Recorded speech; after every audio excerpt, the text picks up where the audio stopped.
Hello everyone. Today we have a special story called Hallelujah, Handel. And if you listen to the music in the background, it might be a song that you've heard before.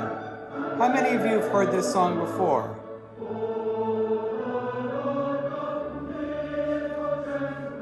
Well, this is a song written by the composer named George Friedrich Handel, or Handel, as you may have heard. And this is from the Messiah, and this is the Hallelujah Chorus. Becker likes it, it's put him to sleep.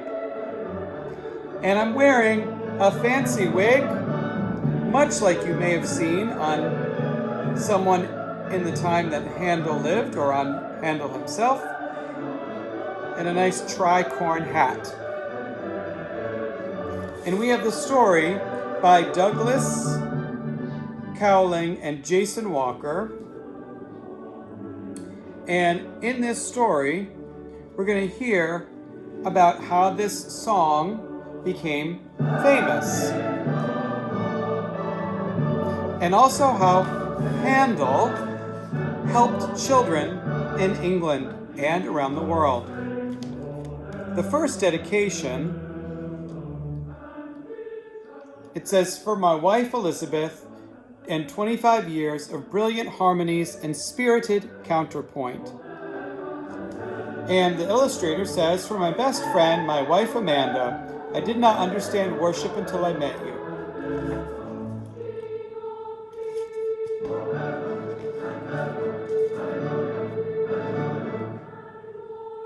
"The king is coming!" A voice rang out over the excited crowd. Thomas and his friends pushed toward the edge of the dock. Everyone wanted to catch a glimpse of the royal barge. Elegant ladies in rustling silks jostled with scruffy beggars on the narrow embankment. Cannons fired and trumpets blared as the fleet of golden boats glided across the water. Thomas had never seen the king before, and now he could almost stretch out his hand and touch him. Harry poked Thomas in the ribs. "The king is smiling," he said. A murmur went through the crowd. The king never smiled, but there he was, a great grin on his face as he came ashore. "Mr. Handel's water music has tickled him," someone called out, and even the soldiers of the guard caught themselves laughing. Thomas heard the musicians' boat bump the dock with a thud. He turned to see George Friedrich Handel stand up and waved to the applauding onlookers. There he was, a real composer. For a moment, Thomas thought he could hear the music, but it was only the cry of the seabirds overhead. "Quick, lads," Jack whispered as he scrambled toward the boat. "I see a penny's work for us."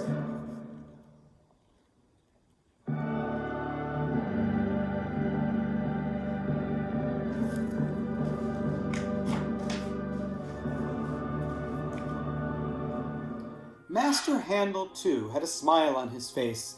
The musicians had played his music for the king's journey, up the river, down the river, and all through dinner.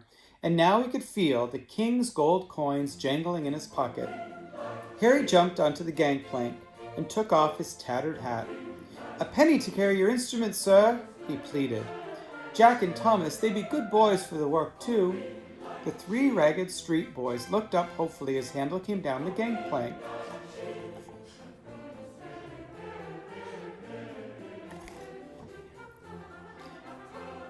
Thomas stared at the mountainous figure with a wig like a storm cloud. Here's my wig like a storm cloud here. Handel eyed the boys from under the gray curls. How did they live, alone in the streets? "Carry my harpsichord without dropping it into the water," he growled playfully. "Yes, sir," Jack said, and he pushed Thomas forward. "We know all about things musical. Thomas here can sing. Wonderful fine." Harry leaned close to Handel and whispered to him. "He can't speak, truth be told. Thomas here can sing, but he cannot speak. We look after him. said Harry. Handel looked closely at Thomas. A silent angel. How sad, he thought. I wonder what made you stop speaking. Thomas turned away quickly. Harry and Jack had already jumped over the railing and were struggling to carry the harpsichord onto the dock. Thomas held the carriage door open. Handel fished in his pocket. Well done, good fellows, he said. The boys doffed their caps as Handel counted out their pennies. Home to Brook Street, my good man, he shouted to the driver. As the carriage pulled away, Thomas wanted to call to bring him back, but no sound came out. Suddenly, a hand gripped Thomas's shoulder and spun him around roughly. It was the keeper. Everything the boys earned, begged, and sometimes stole went to the cruel and greedy keeper. The boys hated him, but without the keeper, where would they find food or a safe place to sleep? Give me the money, boy, the keeper demanded. Thomas dropped his coins into the keeper's hands, whose dirty fingers closed around them quickly. That ain't enough, the man growled and raised his fist angrily. The boys caught his arm.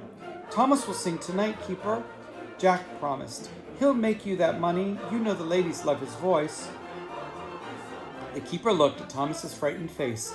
Then he laughed and spat on the ground. Get his singing clothes, he said. We've got work to do. Thomas was too tired to care where the keeper was taking him that night. Jack and Harry had been left behind, locked up in a dismal room they called home. The streets were dark and cold, and Thomas shivered as the keeper pushed him along into the shadows.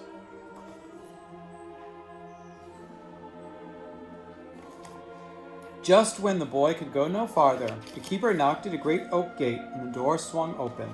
Thomas blinked in wonder. Through the door, he could see the ballroom of a great nobleman's palace. Candles and chandeliers sent glittering lighting over the guests, noble lords with glinting swords and fair ladies with diamonds flashing in their curls. The keeper was haggling over money with the chamberlain.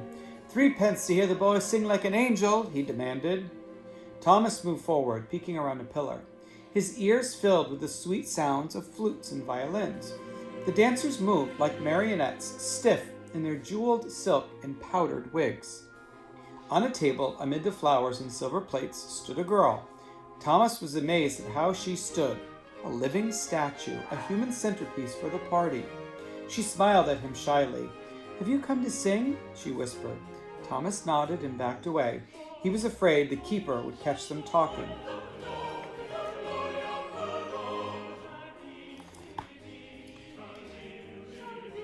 The little girl's face faded as the giggling lady swept into the room, demanding a poem.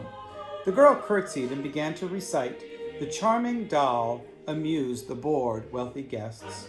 Suddenly, the orchestra began to play his song, and all heads in the room looked at him. His eyes shut against them, and he let the music fill his ears and soul. The hunger and exhaustion of begging every day slipped away, and he began to sing. The chattering of the guests stopped, and the sound caught their ears. Give me my freedom from this cruel silence, he sang. Heavens, grant me liberty.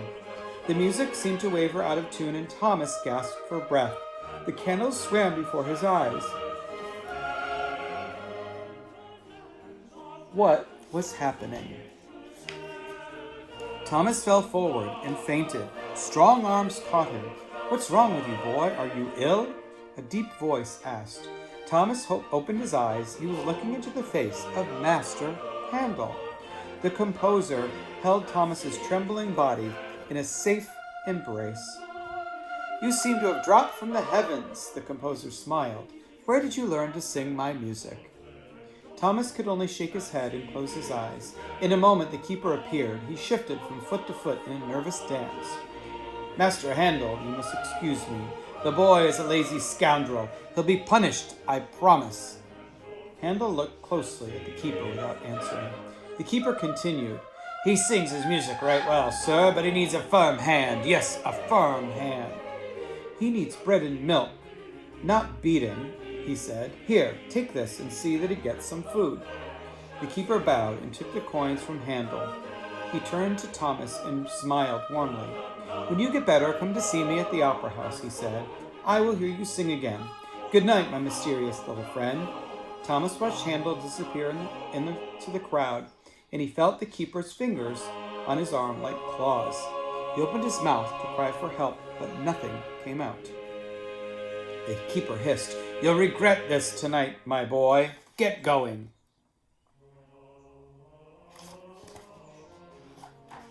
The lamplighter was making his way along the dark streets.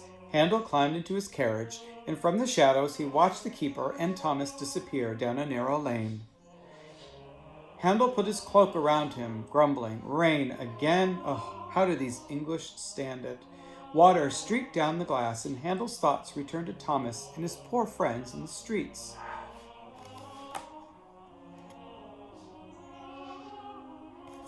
Many years before, the composer had helped raise money for the first orphanage in London. How proud he was that he and his friends were able to start a new building. Finally, a place where lonely children would be safe from the streets where they lived in fear and in misery. But it wasn't enough. What else could Handel do for the orphans that would open hearts and the purses and the people of London? Once again he heard Thomas's voice in his head, and the melody floated up, and it was lost in the wind outside the carriage. It left behind the beginnings of an idea. Tomorrow, Handel would search for Thomas and his friends. "Jack! Jack!" Harry shouted as he ran through the crowded market. Jack was juggling oranges he had stolen from the fruit seller. Harry's voice made him drop the fruit, and the crowd laughed as he scrambled to pick them up. "What's wrong?" asked Jack. "He's gone," Harry said. "Who? Thomas?" Jack asked, but he knew the answer already. "I've looked everywhere," Harry said. "If the keeper finds out, we'll have to find him first," said Jack.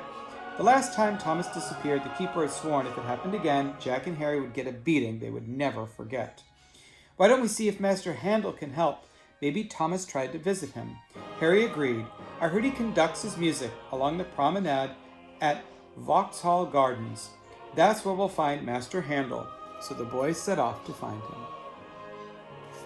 George Friedrich Handel was enjoying his walk in the park.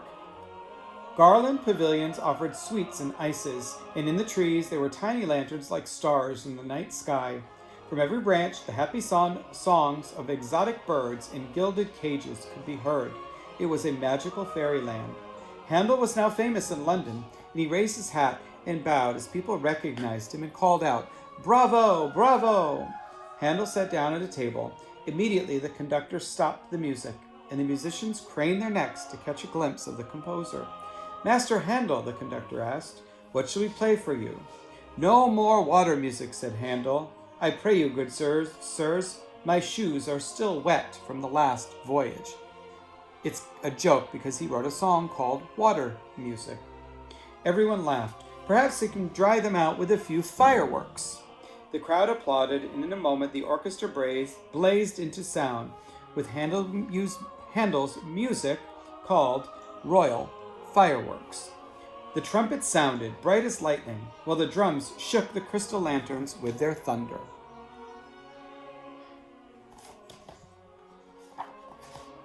Handel stretched his legs and jumped in alarm. Someone was under his table. "Come out this instant!" He raised his walking stick. "It's only us, Jack and Harry," said the voice. Handel lowered his stick as the voice crawled out. "What are you doing, and where is your singing friend?" "Master Handel, we need your help. Thomas has run away, and we have to find him before the keeper does." Handel looked at the two frightened faces covered with dirt. "Quickly, come with me," he said. Together they ran across the lawn to Handel's carriage and sat on soft velvet-covered seats. The boys looked at each other. "Where do you think he went?" Handel asked. "Maybe to the orphanage," Harry suggested. "I heard he came from there once." Handel jumped at the idea. "We will go there now."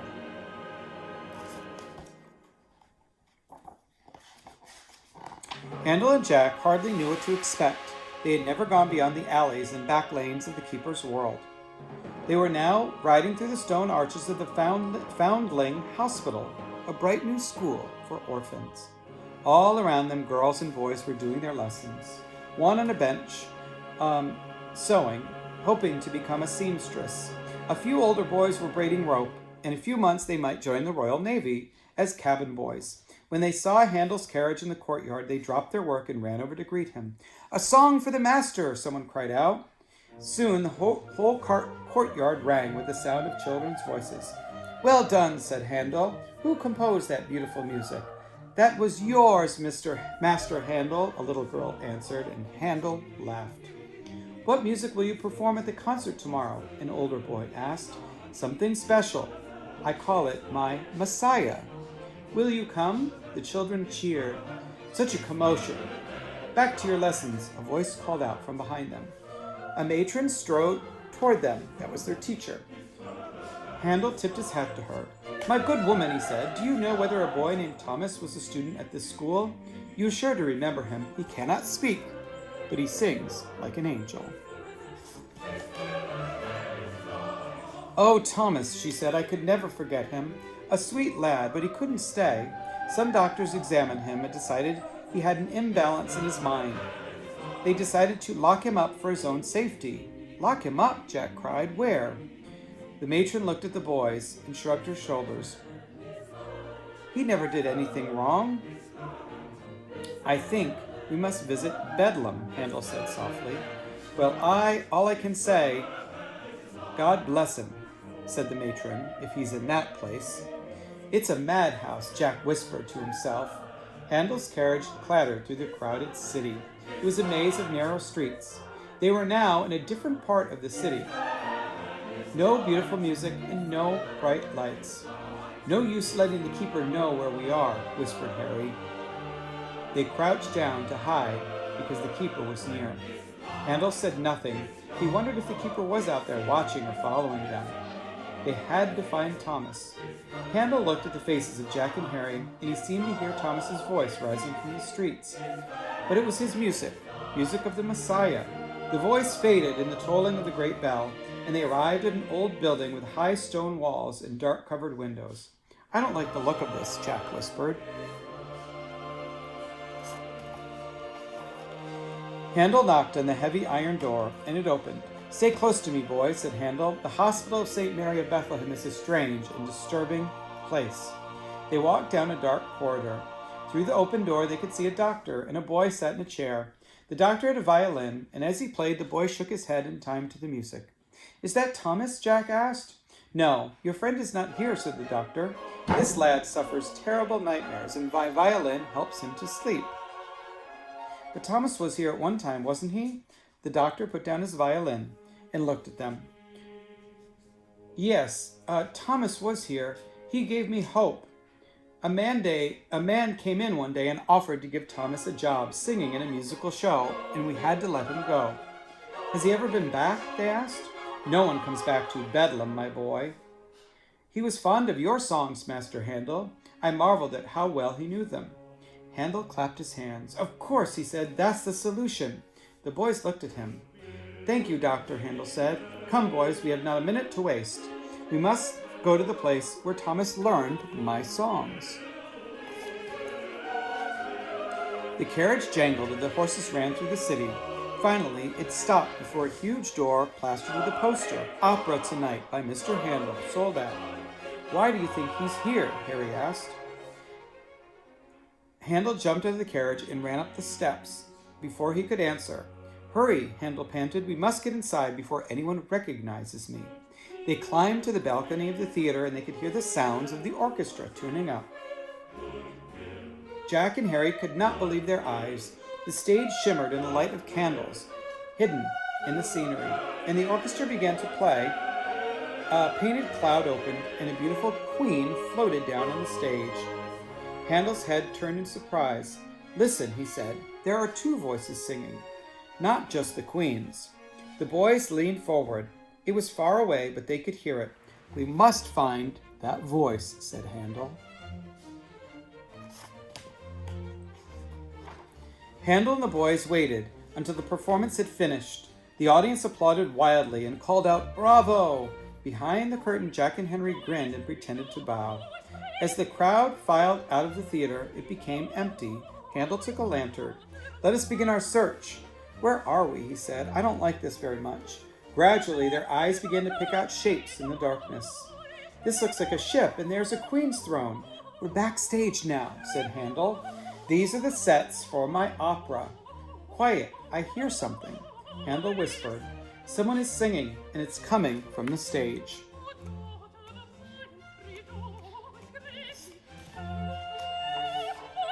Thomas, Jack cried out. Handel and the boys looked across the empty stage. A single candle spread a pool of light into the darkness. Thomas was kneeling there singing. His voice was filled with longing. Ah, Thomas, you sing like a lost angel. You learned it in the opera house here, didn't you? Here in the darkness where you hid, you heard the singers' voices rising, and they created a world for you that was safe and loving. Thomas lowered his head. The music found me once too, Thomas, Handel said. Thomas looked up at him, curious. I too had a terrible shadow fall across my mind. I sat at the harpsichord and my fingers refused to play. But the music came and found me, just like it found you. It brought me back to the light, Thomas, and it will bring you back as well. I know, I have a gift for you all. A gift? Harry asked. Yes, said Handel, and Thomas will unwrap it for everyone. Thomas hesitated, then he smiled and held out his hand. Handel scooped him up and hugged him tight. Come on, Jack said. I want to see Master Handel's gift. Wonder what that gift would be. The sun was drawing over the steeples and domes of the city as they came out of darkness of the opera house. Handel smiled at the pile of dozing innocents as the boys were sleeping. The carriage stood outside the gates of the orphanage, and suddenly a hand reached through the open window. His voice belongs to me. I own the rat. It was the keeper. The door opened, and the keeper jumped onto the carriage steps. This is the final chorus, Master Handel, and it ain't your song. Handel pushed the keeper away and raised his walking stick. You've lost them, Handel said. They belong here now, and the music will keep them safe. The keeper pushed and then spat at Handel's feet. Take him if you will, he shouted. There's more like him to be had in the streets of London. Handel lowered his cane and breathed heavily as the keeper slipped into the darkness.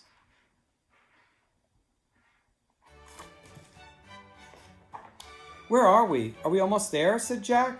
The boys yawned and stretched in the morning light. Handel began to sing.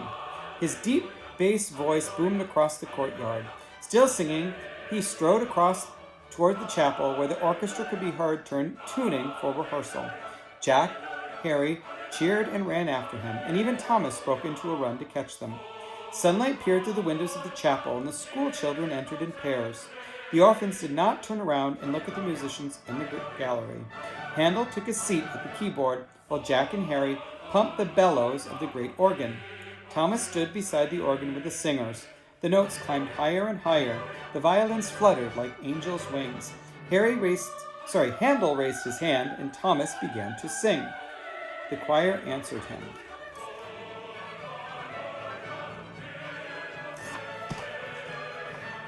Yes, Thomas, peace on earth, peace for you all. Those are the words he sang. He lifted the music from the organ and he gave it to Thomas. This is my gift to you and the foundlings. Whenever my song, The Messiah, is sung, people will open their hearts to remember children everywhere. Thomas hesitated and his eyes filled with tears. He reached out for Master Handel's hand. I'm home, Thomas said. He could speak. I'm home. The candles in the chapel burned ever brighter, and the very angels of heaven seemed to sing for joy. And you could hear Handel's Hallelujah chorus ring out.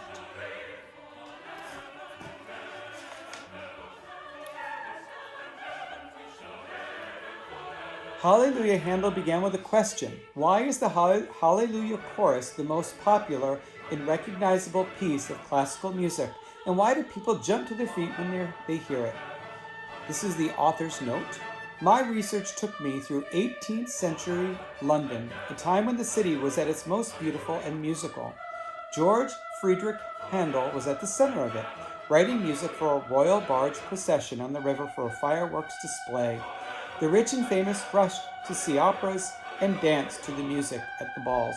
They even rushed to church to hear religious music. But Handel was not just a superstar of the rich. He knew that London had a darker side, where the poor struggled to survive against disease and crime. He was moved by the orphan children who lived on the streets.